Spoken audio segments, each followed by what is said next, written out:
NDA से लगातार चोट खाने के बाद अब पशुपति कुमार पारस की पार्टी राष्ट्रीय लोक जनशक्ति पार्टी ने 25 में खेल करने का ऐलान कर दिया है।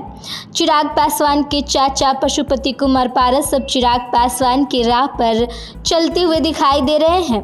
चिराग पासवान ने जब से 2020 में एनडीए का पूरा समीकरण बिगाड़ दिया था, तमाम जगहों पर अपने कैंडिडेट्स उतारकर अब चिराग पासवान के चाचा 243 सीटों पर चुनाव लड़ने की तैयारी कर रहे हैं। आइए इसको लेकर क्या कुछ कह रहे हैं पशुपति कुमार पारस की पार्टी के मुख्य प्रवक्ता श्रवण अग्रवाल, उनकी बातों को सुनाते हैं।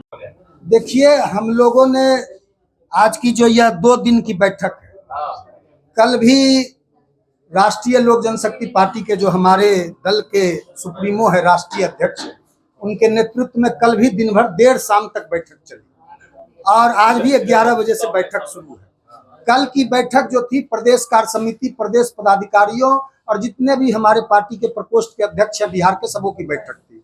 आज की जो बैठक है सूबे बिहार के जितने भी हमारे 40 जिला अध्यक्ष हैं पार्टी के और दलित सेना के जितने भी जिला अध्यक्ष हैं, उनकी बैठक है और यह बैठक भी शाम तक चलेगी।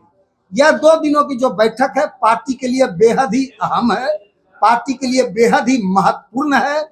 आज और कल की बैठक के माध्यम से हम लोग अपने बिहार में जो राष्ट्रीय लोक जनशक्ति पार्टी के भविष्य की राजनीति है, भविष्य की रणनीति है, भविष्य की जो रूपरेखा है, पार्टी को कैसे मजबूती से हम लोग आगे लेके जाएं, पार्टी को और भी सशक्त कैसे बनाएं।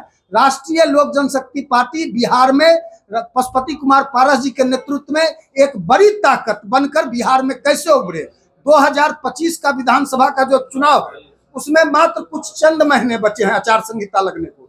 2024 समाप्ति की ओर है, 2025 में चुनाव होना है। अगस्त और सितंबर में बिहार में आचार संहिता लग जाएगा, तो 7-8 महीने चुनाव को मुश्किल से बचे हैं। तो राष्ट्रीय लोक जनशक्ति पार्टी पूरे दमखम से बिहार में कैसे विधानसभा का चुनाव लड़े, कैसे विधानसभा में बड़ी संख्या में हमारे विधायक दल के राष्ट्रीय लोक जनशक्ति पार्टी के विधायक जीतकर विधानसभा में पहुंचे, इसको लेकर और पार्टी को पंचायत स्तर तक ले जाने के लिए, पार्टी के स्वरूप को और ढांचा को और भी मजबूत करने के लिए, पार्टी को जन जन की पार्टी बनाने के लिए, यह जो रामविलास पासवान के विचारधारा की पार्टी है, रामविलास पासवान के असूलों की पार्टी है, रामविलास पासवान के सिद्धांतों की पार्टी है, रामविलास पासवान जो व्यक्तित्व था विशाल, उसका आईना है राष्ट्रीय लोक जनशक्ति पार्टी और उसका नेतृत्व कर रहे हैं पशुपति कुमार पारस। आज की बैठक में दल के जो हमारे सेंट्रल पार्लियामेंट्री बोर्ड के अध्यक्ष हैं सूरजभान सिंह जी, जो पार्टी के मजबूत पिलर है, मजबूत स्तंभ है, पूर्व सांसद चंदन सिंह जी, प्रिंस राज पासवान जी की बैठक में अध्यक्षता चल रही है और विधान पार्षद भूषण कुमार जी, सारे दल के वरिष्ठ लोग मंच पर बैठे हुए हैं, बैठक को संबोधित कर रहे हैं। लेकिन यह जान लीजिए, कोई यदि बोलता है, कोई इस बात का अहंकार पालता है, यह भ्रम फैलाता है, रामविलास पासवान किसी के पिता हो सकते हैं, किसी के बाप हो सकते हैं, लेकिन किसी के बपौती नहीं हो सकते हैं। रामविलास पासवान देश के करोड़ों लाखों चाहने वाले, जिन्होंने रामविलास पासवान को बनाया, पार्टी को बनाया, 50 वर्षों तक पशुपति कुमार पारस ने अपने राजनीतिक जीवन में रामविलास पासवान के विचारधारा को, लोक जनशक्ति पार्टी को सजाया है, संवारा है, सींचा है। इसीलिए राजनीति में आजकल एक आइटम बॉय घूम घूम कर अपने आप को रामविलास पासवान का अंश बताता है। तो मैं बता देना चाहता हूं, रामविलास पासवान का असली उत्तराधिकारी कोई है तो वह उनके छोटे भाई पशुपति कुमार पारस है और उनके नेतृत्व में 2025 में राष्ट्रीय लोक जनशक्ति पार्टी एक बड़ी ताकत बनकर उभरेगी और एनडीए का, बिहार एनडीए का जो 2220 का लक्ष्य है विधानसभा चुनाव में, जो टारगेट रखा है कि एनडीए 220 सीट जीतेगी विधानसभा चुनाव में, तो बिना राष्ट्रीय लोक जनशक्ति पार्टी के एनडीए यह मुगालते नहीं पाले। बिना राष्ट्रीय लोक जनशक्ति पार्टी का एनडीए का जो 220 का लक्ष्य है वो पूरा नहीं हो सकता। आप अभी भी एनडीए कर तैयार है। चिराग पासवान ने आपको घर से निकलवा दिया, क्या है चिराग एक भी सीट लोकसभा में नहीं मिला, आप लोग कह रहे बपौती नहीं है, साबित तो कर दिया कि असली वारिस वही है।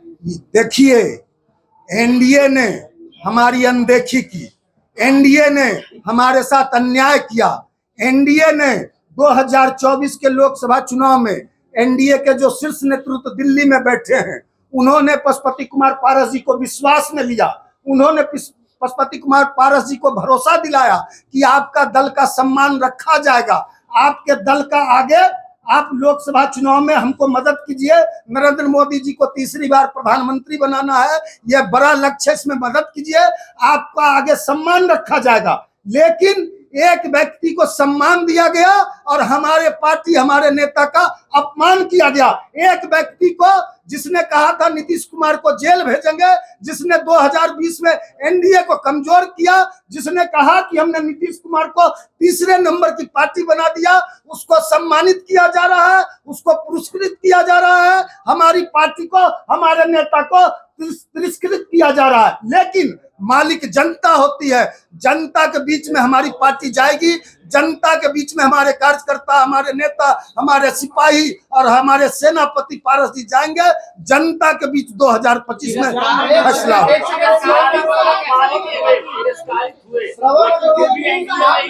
जनता मालिक होती है और लोकसभा विधानसभा दोनों का मिला, जनता के पास गएगा।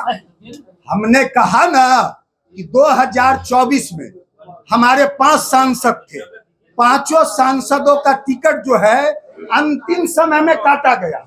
जब चुनाव की प्रक्रिया शुरू हो गई, नामांकन की प्रक्रिया शुरू हो गई, तो अंतिम समय में हमारे साथ धोखा हुआ, छल हुआ। लेकिन हमने राष्ट्र हित में, देश हित में कहा कि एनडीए को मजबूत करेंगे। एनडीए को हमने मजबूत किया।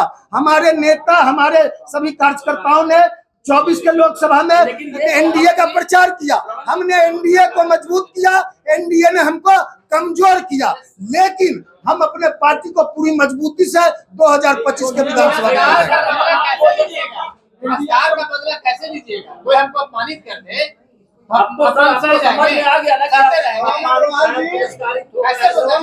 मानते हैं कुंभकर्णी निद्रा से वो जाग गए हैं। देखिए काठ की हांडी बार बार नहीं चढ़ती है।